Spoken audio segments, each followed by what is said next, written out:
1.2 million feral camels. You know, we're shooting it, so 435 in a day. Do you know that Australia has the world's largest population of wild camels? There's estimated to be 1.2 million feral camels. These humpbacked beasts are not native to the continent. Camels were first brought to Australia in the 1800s to carry equipment across the desert, But have thrived in the harsh and vast outback for over a century. One estimate suggested 1 million were roaming the outback. However, not everyone is happy about their presence. We had really big problems with the camels, a lot of damage to infrastructure. Feral camels have become a major nuisance for Australian farmers, hunters, and environmentalists. But few experts doubt that camel numbers need controlling, and Ian thinks a roundup's more humane than the alternative. Who have to deal with their destructive and thirsty habits. But how do these camels affect Australian agriculture and ecology? They cause about $10 million damage each year to native vegetation. What are the strategies and challenges of managing their population and impact? You shoot them and they lay on the ground, that's it. Then nothing is done with them. Join us as we learn how Australian farmers and hunters deal with thousands of invasive camels. He'd managed to round up 15 of the camels. Initially introduced to Australia in the 19th century from British India and Afghanistan, camels played a crucial role as essential pack animals during the exploration and colonization of the expansive Red Centre. The idea to import camels originated in 1822.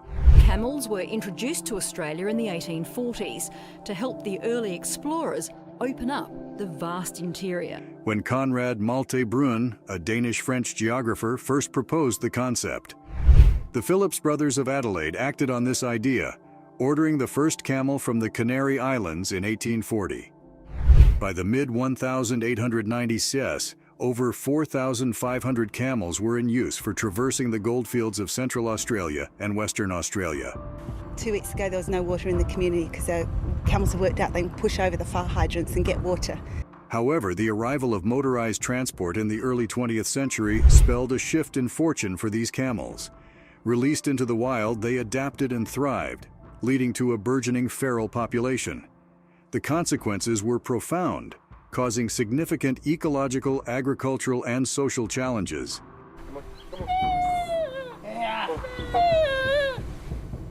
Camels, now free-roaming, exhibited a penchant for causing environmental degradation, particularly in dry conditions. Their impact on local sites became apparent, with competition for resources intensifying as they consumed a substantial portion of available plant matter.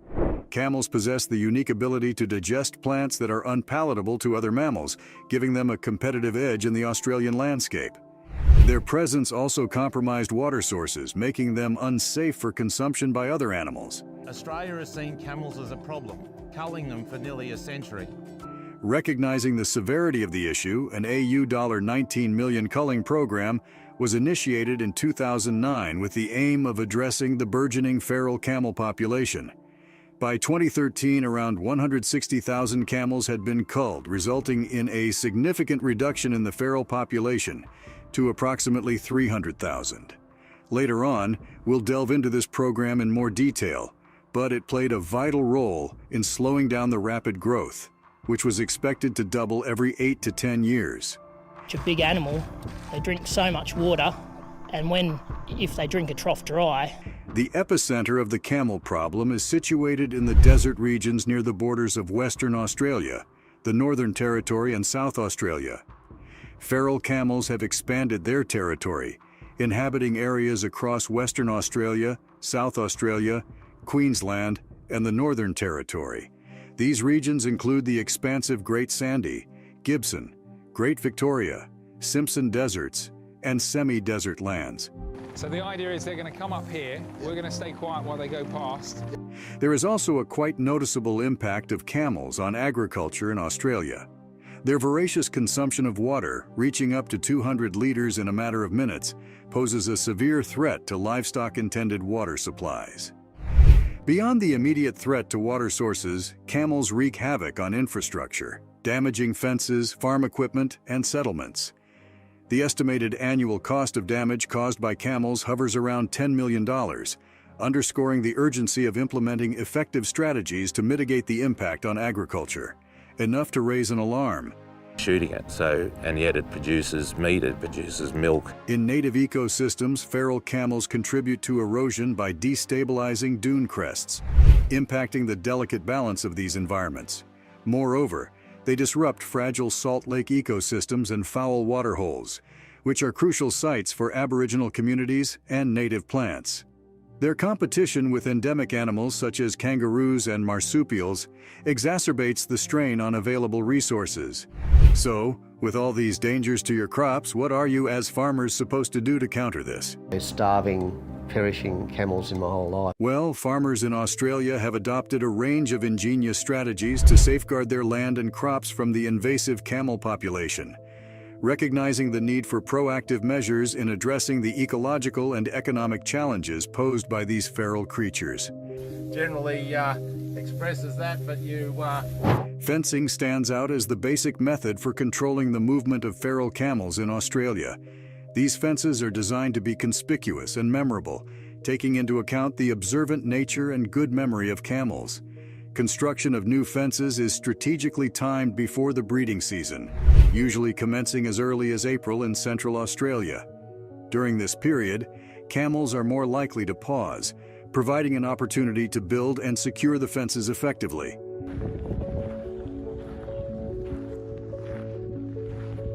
Innovative approaches to fence construction include leaving one-way openings initially, designing akin to a large spear trap, and closing them off after a season. The use of barbed wire is limited due to its tendency to encourage camels to push further into the fence. Instead, alternative materials such as recycled heavy-duty items like 100 mm bore casing and 20 mm steel cables have been employed, proving effective in controlling feral camel movement. We had big mobile camel and they wrecked my van. Additionally, a 4-plane wire electric fence has demonstrated success, particularly in areas where internal fences face significant pressure. 2 active wires, one at the top and another second from the bottom, along with 2 earth wires, enhance the effectiveness of these fencing strategies.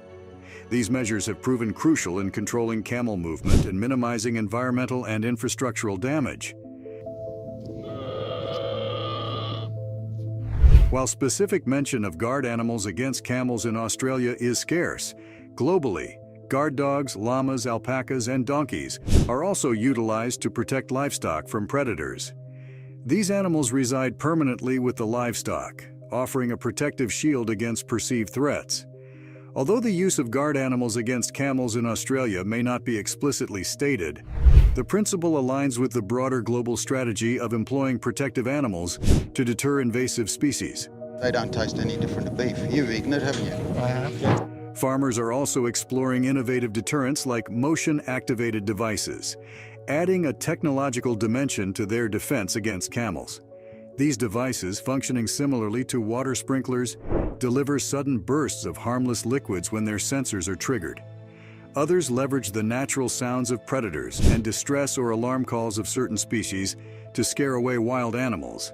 The integration of such technological solutions reflects a commitment to finding novel and humane ways to manage the camel invasion.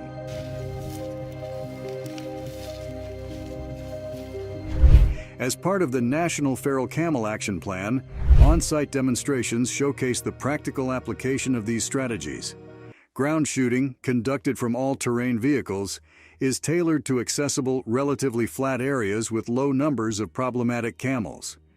Farmers actively participate in these demonstrations, sharing their hands-on experiences dealing with camels. On beef, in fact, to a lot of people who live on camel like we do, we prefer it to beef.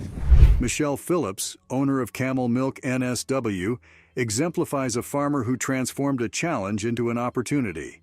She rescued a group of camels destined for the abattoir, establishing a successful camel dairy farm despite having no prior experience in farming or camel milking. I decided that I would save these creatures. Her story reflects resilience and adaptability in the face of adversity. Similarly, Megan Williams started with just 3 camels and expanded to around 500 as part of her unique Aussie camel dairy farm. In essence, the combination of these strategies, augmented by ongoing research and development, underscores the resourcefulness of Australian farmers in managing the complex challenges presented by the invasive camel population. There is hunting for every animal control method on our farms, but how exactly is hunting applied when it comes to feral camel controls? And what is the role of hunters in this topic? Hunters play a significant role in controlling camel populations, particularly in Central Australia. The efficacy of commercial harvesting hinges on factors such as the economic value of the animals, accessibility to them, and the availability of alternative species for harvesting when camel densities are low.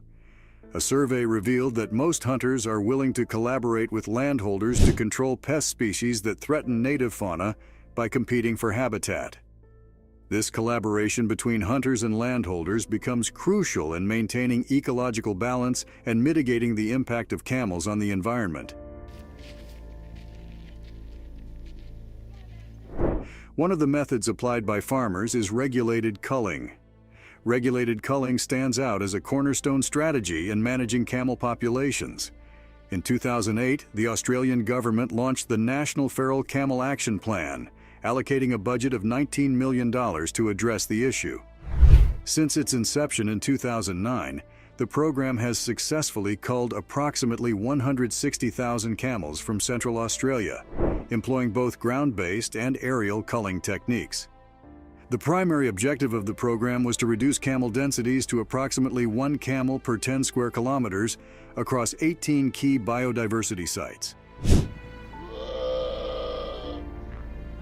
A post-culling program report identified the need for ongoing feral camel management, estimating an annual cost of $4 million. The report emphasizes that governments and land managers must continue collaborative efforts across state borders. Without sustained management efforts, there is a looming risk of the camel population rebounding, underscoring the need for a continuous and coordinated approach. Through to some even potential riding camels and all the rest of it. So the price...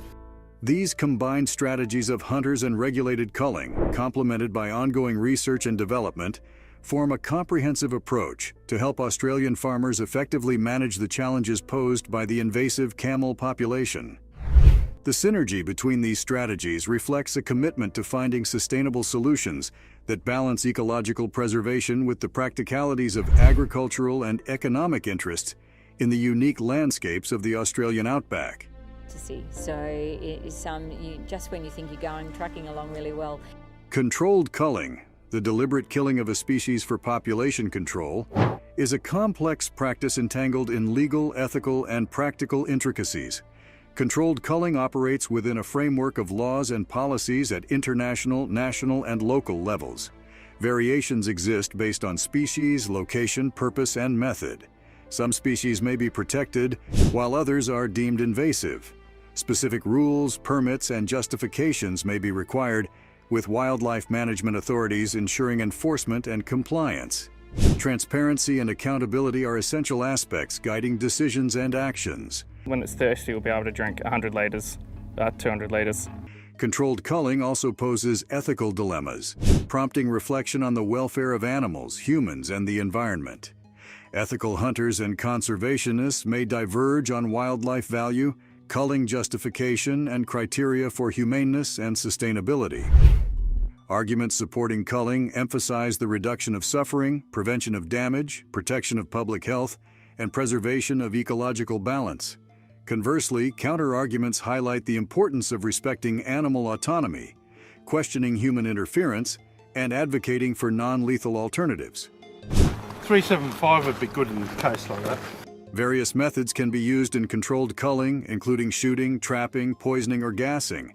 The selection process relies on factors like the target species, population size, habitat type, objective cost, availability, and legality. Effectiveness and humaneness vary depending on the expertise of cullers, animal behavior, and ecological factors. The diverse preferences and recommendations from wildlife management authorities, ethical hunters, and conservationists underscore the nuanced decision-making involved. Principles like minimizing animal suffering, ensuring efficiency, and monitoring outcomes guide the selection and application of methods, But what economic impacts can camels have on our farms? And is it all bad, or is there a bit of good? You know, we're shooting it, and yet it produces meat, it produces milk. While the invasive camel population wreaks havoc on Australian agriculture, causing damage to crops, livestock, water sources, and infrastructure, there's an untapped opportunity on the horizon: camel hunting or culling. The economic repercussions of invasive animals, including camels, were a staggering $743.5 million in 2015, according to a study by the Invasive Animals Cooperative Research Center.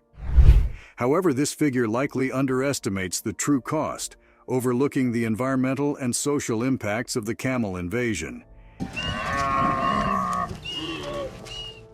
Yet, within this challenge lies the potential for economic revitalization. Camel meat and leather, dismissed by many, could emerge as key players in Australia's domestic and export markets. Camel meat, with its high protein content, low fat, and rich iron and vitamin B12, is a delicacy in regions like the Middle East and Africa, where the demand for halal products is substantial. Simultaneously durable, soft, and resistant to water and heat, camel leather holds promise for various products, from shoes to bags, belts, and jackets.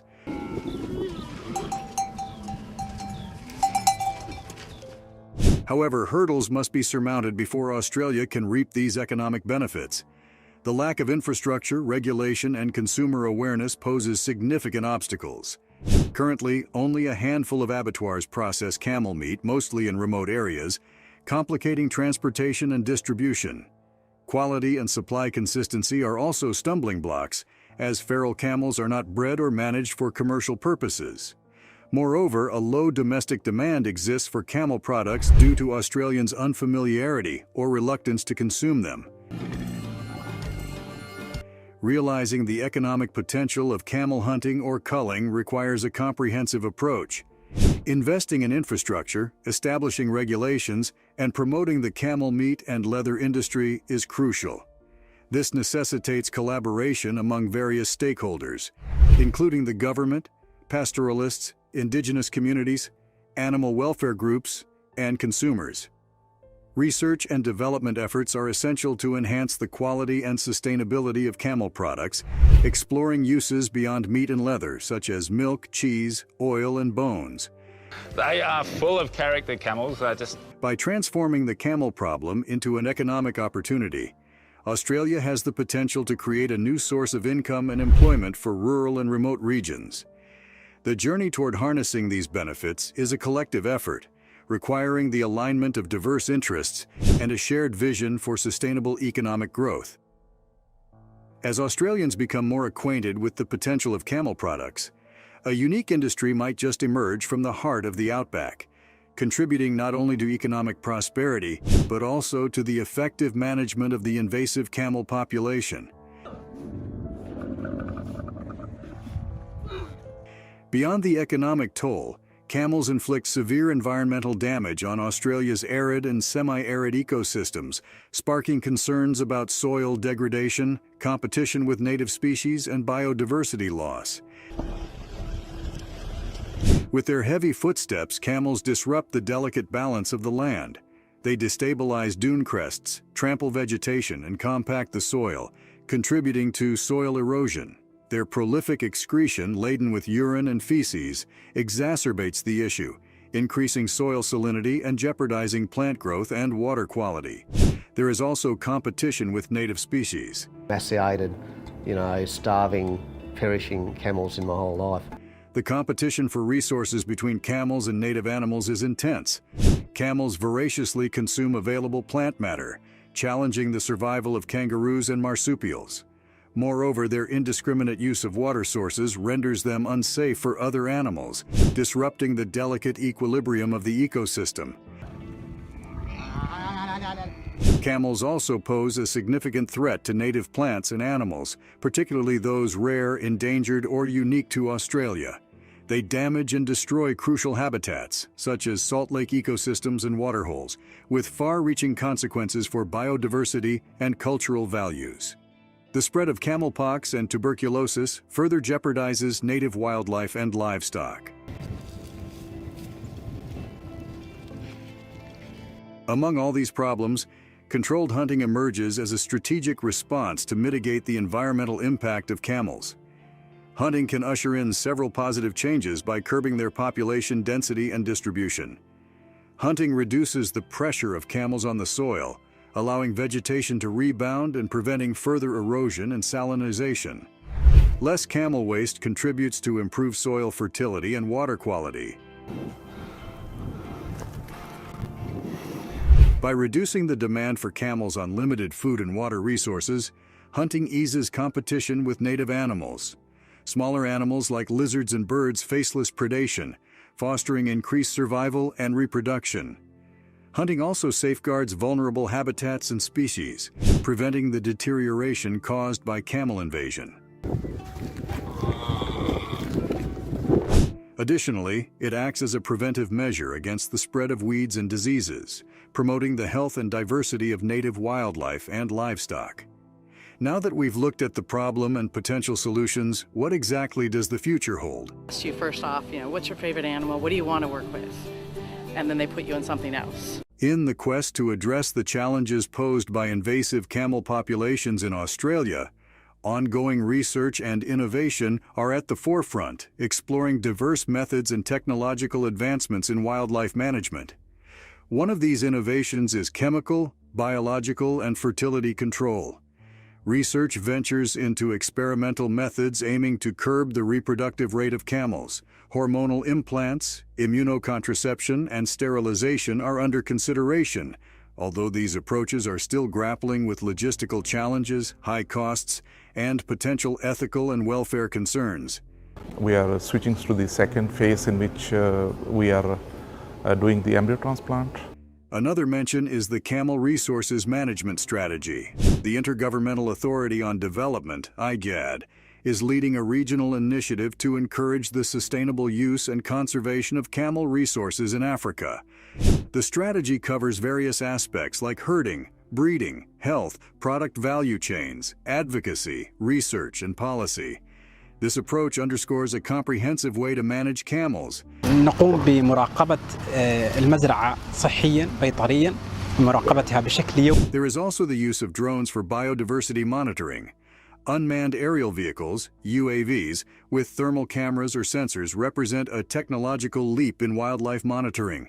Drones enhance the efficiency, accuracy, and safety of wildlife surveys, providing real-time data for adaptive management, especially in remote and challenging terrains. And in today's world, there is also artificial intelligence.